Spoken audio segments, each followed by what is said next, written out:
Antes de conceder a palavra ao primeiro orador desta sessão, eu devo proferir algumas palavras como presidente desta casa. Confesso que escrevi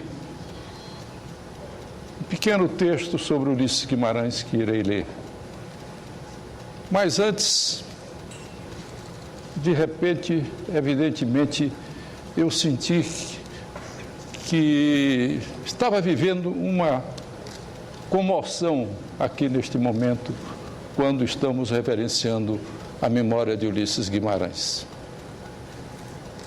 Pertencíamos, ele mais velho do que eu, à mesma geração política. E juntos participamos de grandes momentos da história brasileira desde a década de 1950. E, olhando para o passado, eu me recordo de uma frase de Rilke, grande poeta, quando ele escreveu sobre a morte do escultor Rodin. E ele dizia: todos os grandes homens já morreram. Conheci eu, Ulisses Guimarães, jovem, eu deputado da UDN e ele presidente da Câmara no Palácio Tiradentes do PMDB na década de 1950 e em 1955, na legislatura, quando entrei na Câmara dos Deputados.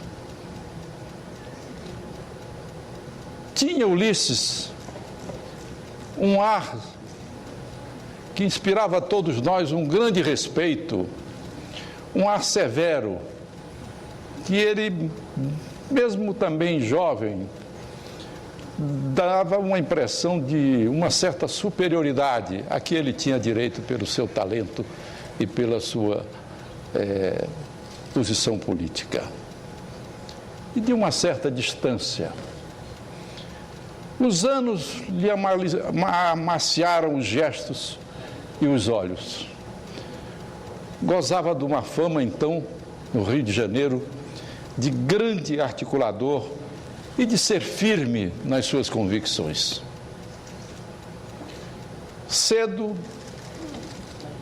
ele ingressou no chamado Sacro Colégio, que era composto dos grandes nomes do PSD, tinha a presidência do comandante Amaral Peixoto, genro do presidente Vargas. Os fatos de 1964 o encontraram nessa posição. Ei-lo, então, como acontece na nossa vida política, diante de suas circunstâncias, como dizia Ortega y Gasset. Agiganta-se, ocupa um vazio, articula, conversa, resiste e, pouco a pouco, transforma-se no grande restaurador da democracia. Tem seu momento mais alto quando anticandidato à presidência da República. Ulisses era um exímio costurador e alinhavava com extrema perfeição a conspiração da boa causa. Muitas vezes, depois de uma palavra, já aqui em Brasília, de um discurso, um gesto duro, ele aparecia em nossa casa. Eu, presidente do PDS, e o que ele vinha fazer?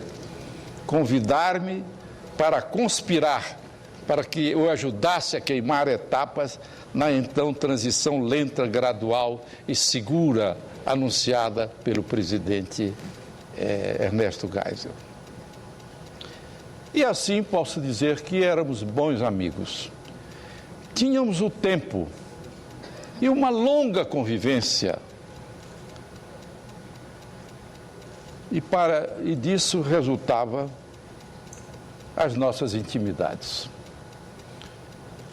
Veio o momento decisivo da minha renúncia do PDS e a catequese de Ulisses passou a ser diária, a ser mais forte, agora dividindo outras reuniões com outros companheiros. O seu quarto, de simplicidade franciscana, no Hotel Bristol, passou a ser um aparelho. Dali saíram as estratégias que levaram à eleição de Tancredo Neves. Eu, vice-presidente da República, era sempre uma figura incômoda. Desde a campanha, começa a criar problemas de protocolo. Eu não digo eu digo a vice-presidência da República é sempre uma figura incômoda.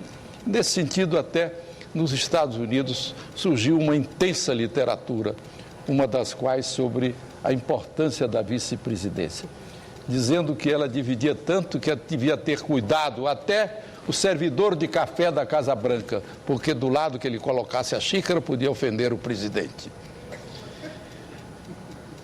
Eu procurava manter-me durante a campanha na ribalta, afastado da ribalta.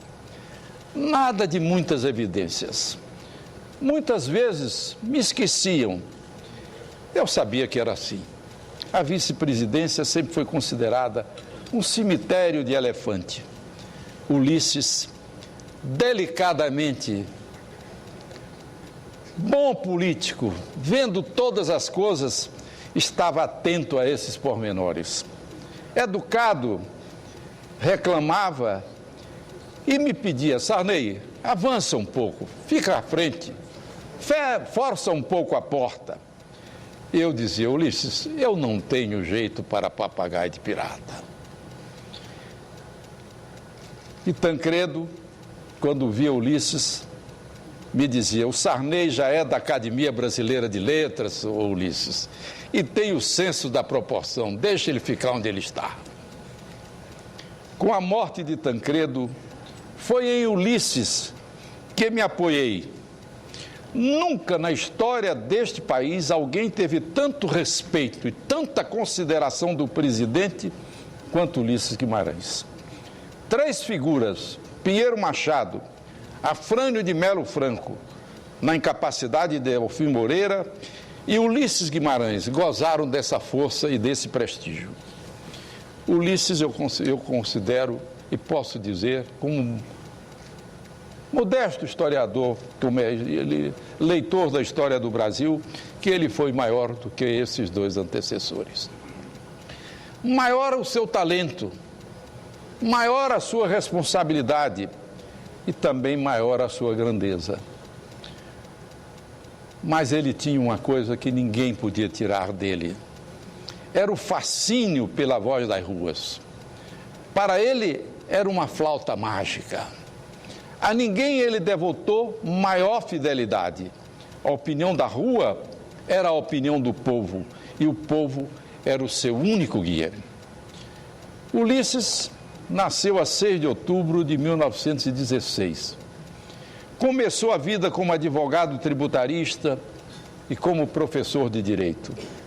Mas seu destino inexorável, sua vocação irresistível, era sem dúvida a política. Com a chegada da democracia liberal de 46, ele foi deputado à Constituinte Estadual de São Paulo em 1947. Já pertencia então ao PSD, por onde viria a ser eleito deputado federal em 1951. Na Câmara dos Deputados, ficou por 11 mandatos consecutivos.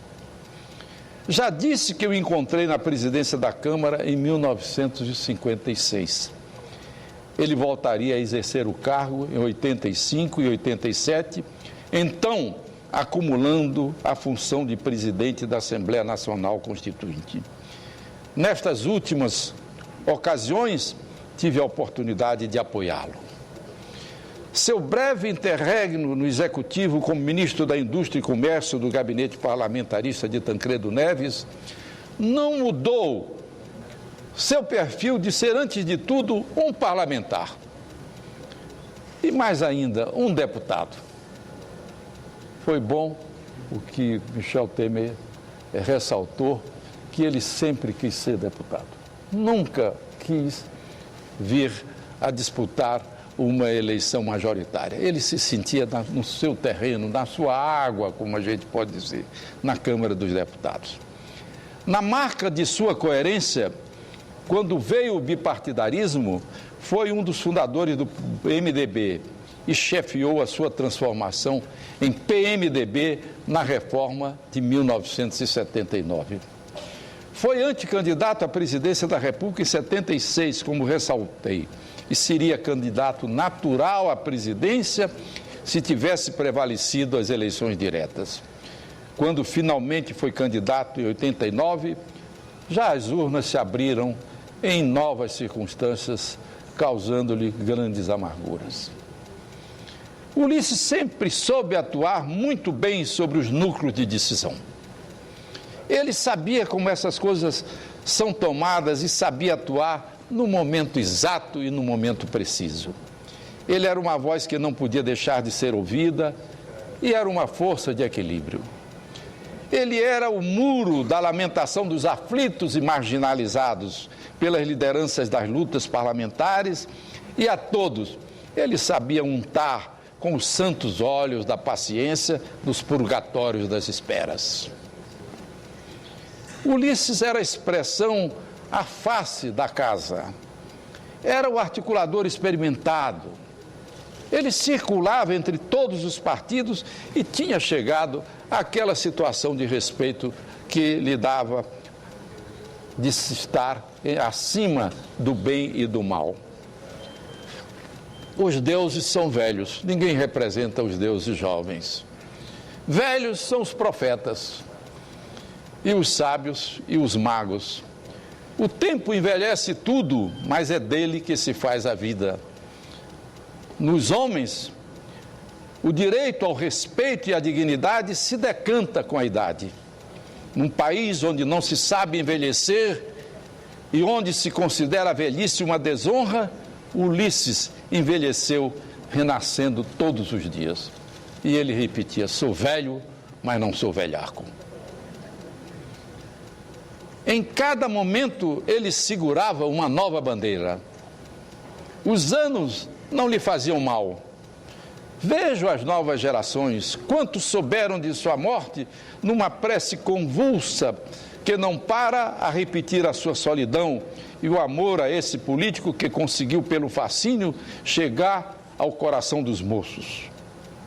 O tempo e as injustiças lhe afastaram todos os musgos para realçar o homem de Estado. Dom Pedro II foi visto chorando em público quando morreu o Visconde do Rio Branco, seu amigo e notável homem público, pois eu vi meus filhos chorarem quando Ulisses morreu. E eu me habituei a chorar com a garganta, certo como os velhos políticos que eles não devem chorar em público. Fiquei em casa para guardar minhas lágrimas. Até nossos desencontros foram enriquecedores. Eles se processaram sempre em silêncio, civilizadamente, diminuindo nossas longas conversas e não aumentando o tom de nossas palavras. De volta ao Congresso, nos reencontramos. Havia felicidade nessa volta. Afinal, éramos remanescentes de um tempo raro que começava a desaparecer. Daquela política em que o intelectual tem as mãos dadas ao político, do pensar coletivo, do trabalhar para todos, como dizia Tiradentes, de parâmetros morais, de gestos e coisas simples, de exemplos de austeridade, de amor à família, das horas gastas nas longas noites de perplexidades sobre a angústia dos problemas e a incapacidade que temos muitas vezes de resolvê-los. Naquele outubro de 92, foi difícil pensar numa paisagem política do Brasil sem Ulisses Guimarães. Ele era a Câmara, ele era o seu símbolo, ele era o símbolo do PMDB e já falava por provérbios. Era um mago das grandes causas, um vidente das esperanças, um velho que, para ser novo, não gostava de reminiscências. Não falava do passado, só discorria sobre o futuro. Seu pai, ao colocar-lhe o nome, foi buscá-lo no herói mitológico. Aquele Ulisses que viveu tantas guerras, que atravessou tantos perigos e tantas vezes foi ao mar. Venceu tempestades como a que o separou de Agamenon, a de Zeus que o poupou da Trinácia, que foi ao mar mais profundo e resistiu às sereias, que viveu tantas aventuras. O nosso Ulisses sempre gostou de associar a política ao mar. Adotou o lema de Pompeu Magno, retomado em Sagres, perpetuado por Fernando Pessoa: navegar é preciso, viver não é preciso. Ele não podia passar aquela noite deitado no silêncio de Angra dos Reis. A política o que inquietava, chamava-o. Ele exigia a noite, a madrugada, o outro dia e mais o outro até a eternidade. Era preciso navegar.